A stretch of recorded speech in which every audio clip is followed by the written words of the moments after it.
ഈശോ മിശിഹായ്ക്ക് സ്തുതിയായിരിക്കട്ടെ. എന്താ മക്കളെ, കേട്ടില്ല? ഒന്നുകൂടെ ഉച്ചത്തിൽ പറഞ്ഞ്. തൂവെള്ള വസ്ത്രവും അണിഞ്ഞ് ബലിപീഠത്തിൽ നിന്നുകൊണ്ട് വചനപ്രഘോഷണവും കുർബാനയും ചൊല്ലുന്ന സ്റ്റാലിൻ അച്ഛൻ പറഞ്ഞാലേ നിങ്ങൾ കേൾക്കത്തുള്ളൂ. ഈ ഫാദർ സ്റ്റെല്ലസ് പറഞ്ഞാൽ കേൾക്കില്ല. കുറച്ചുകൂടെ ഉച്ചത്തിൽ സ്തുതി പറഞ്ഞ്. ഈശോ മിശിഹായ്ക്ക് സ്തുതിയായിരിക്കട്ടെ, ഇപ്പോഴും എപ്പോഴും സ്തുതിയായിരിക്കട്ടെ. നൈസ്. ഇതാണ് ഇടവകക്കാരുടെ സ്പിരിറ്റ്.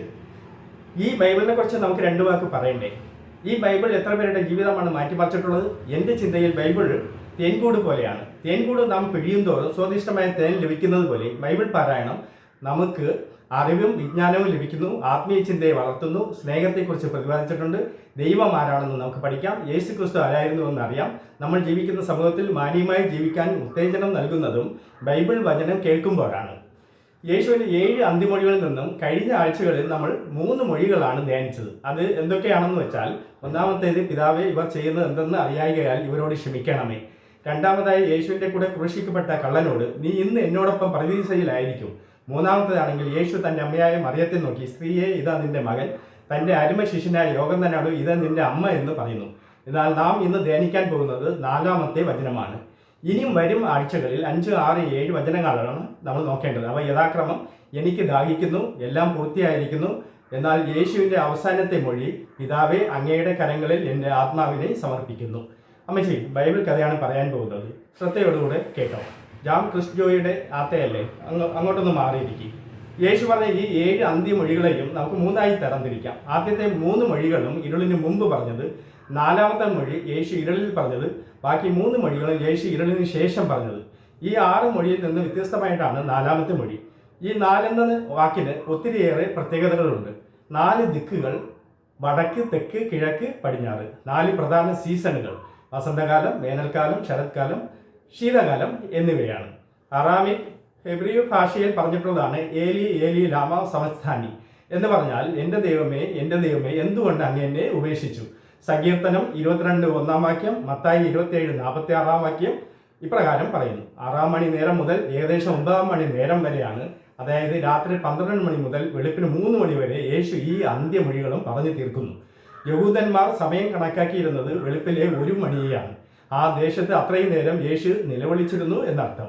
കാൽവരി കുരിശിൽ ദൈവം തൻ്റെ പുത്രനെ കൈവെടിയുകയായിരുന്നു. ദൈവത്തിൻ്റെ പുത്രൻ അവൻ്റെ മനുഷ്യന് വേണ്ടി അവൻ്റെ പാപത്തിൻ്റെ പരിഹാരമായി കാൽവരി കുരിശിൽ ദൈവാഗ്നി ആത്മാവിൽ വെന്തെരിയുകയായിരുന്നു. ദൈവത്തിൻ്റെ കോപം തൻ്റെ പുത്രനുമേൽ കത്തി എരിയുകയായിരുന്നു. ദൈവത്തിൻ്റെ നീതി വെളിപ്പെടുകയായിരുന്നു. നിത്യനരകത്തിൽ നിന്നും മനുഷ്യനെ വീണ്ടെടുക്കാൻ ദൈവം തൻ്റെ പുത്രനെ യാഗമാക്കുമായിരുന്നു. ഭൂലോകത്തിൻ്റെ മുഴുവൻ ഭാരം വഹിച്ചുകൊണ്ട് യേശു കാൽവരിയിൽ യാഗമാകുമ്പോൾ പ്രകൃതി കണ്ണടയ്ക്കുന്നു. സ്വർഗത്തിലെ ദൈവം അതിനെ ഇരുൾ കൊണ്ട് മറയ്ക്കുന്നു. ദയയും വിശ്വസ്തതയും തമ്മിൽ എതിരേറ്റിരിക്കുന്നു. ദയയും നീതിയും തമ്മിൽ ചുംബിച്ചിരിക്കുന്നു. ദയയും നീതി ഒന്നിച്ച് വെളിപ്പെടുന്ന ഇടമാണ് കാൽവരി. നീതിപീഠത്തിലെ ജഡ്ജ് കുറ്റക്കാരനായ കൊലയാളിയായ തൻ്റെ മകന് ശിക്ഷ വിധിക്കുന്നത് പോലെയാണ് ദൈവം യേശുവിൻ്റെ മേൽ മരണം വച്ച് നീട്ടുന്നത്. കുറ്റം ആരോപിച്ച് തൂക്കിലേറ്റാൻ വിധിക്കപ്പെട്ട തടവുകാരനോട് അന്ത്യാഭിലാഷം ചോദിക്കുന്നത് ദയയാണ്. പക്ഷേ അവനെ തൂക്കിലേറ്റുന്നതിൽ നിന്നും പിന്തിരിയാൻ കഴിയില്ല. നമ്മുടെ പാപങ്ങൾ, ശാപങ്ങൾ യേശു ക്രിസ്തുവിൻ്റെ ശിരസിന്മേൽ വച്ചു കൊടുക്കുന്നു. പിതാവാം ദൈവം മുഖം മറച്ചു കളഞ്ഞു. മാനവരാശിയുടെ രക്ഷയ്ക്ക് വേണ്ടി യേശു ക്രിസ്തു സ്വയം പാവങ്ങൾ ഏറ്റെടുത്തു കുരിശിന്മേൽ കയറി.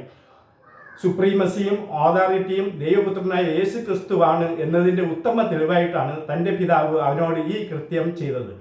മനുഷ്യർ മനസ്സിലാക്കണം, പിതാ, സുതൻ, പരിശുദ്ധാത്മാവ് എന്ന് 3 പേരും തുല്യ പദവിയുള്ളവരാണ്. യേശു ക്രിസ്തു ദൈവമല്ല എന്ന് പറയുന്നവർ ക്രിസ്ത്യാനിയെ അല്ല എന്നുകൂടെ പറയണം. മാനവകുലത്തെ കൈയേൽക്കുവാൻ പിതാവ് തൻ്റെ പുത്രനെ കൈ ഒഴിഞ്ഞു.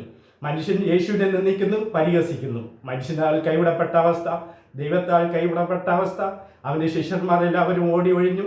അവനെ ഒറ്റിക്കൊടുത്ത് തള്ളിപ്പറഞ്ഞു. ദൈവം അവൻ്റെ ശബ്ദം കേട്ടില്ല.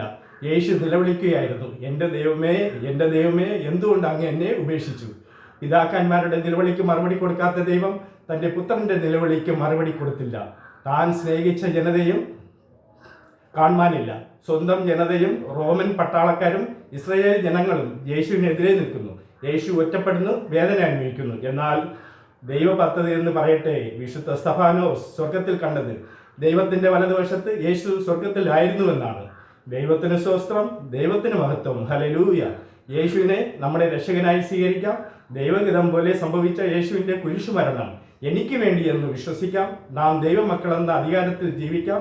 യേശുവിൻ്റെ രക്തത്താൽ പാപ ശുദ്ധീകരണം അവകാശപ്പെടാം. അവൻ്റെ കരം നമ്മെ തൊടുന്നതിന് വേണ്ടി സ്തോത്രം കർത്താവേ. അവൻ നമുക്ക് അത്ഭുതങ്ങൾ ചെയ്യുമെന്ന് ഓർത്ത് സ്തോത്രം കർത്താവേ. അമ്മച്ചി, കഥ കൊള്ളാമോ? പാട്ടില്ലെന്നോ? പാട്ട് പാടിയ സമ്മാനം കിട്ടില്ല തള്ളേ, സമയമില്ല. സ്റ്റാലിൻ വെച്ച് നന്നായിട്ട് പാടുമല്ലോ. നിങ്ങളുടെ പേര് ജോ ക്രിസ്റ്റോ നന്നായിട്ട് പാടുമല്ലോ. പിതാവ് സുധൻ പരിശുദ്ധ ആവിൻ പേരാലേ. ആമേൻ.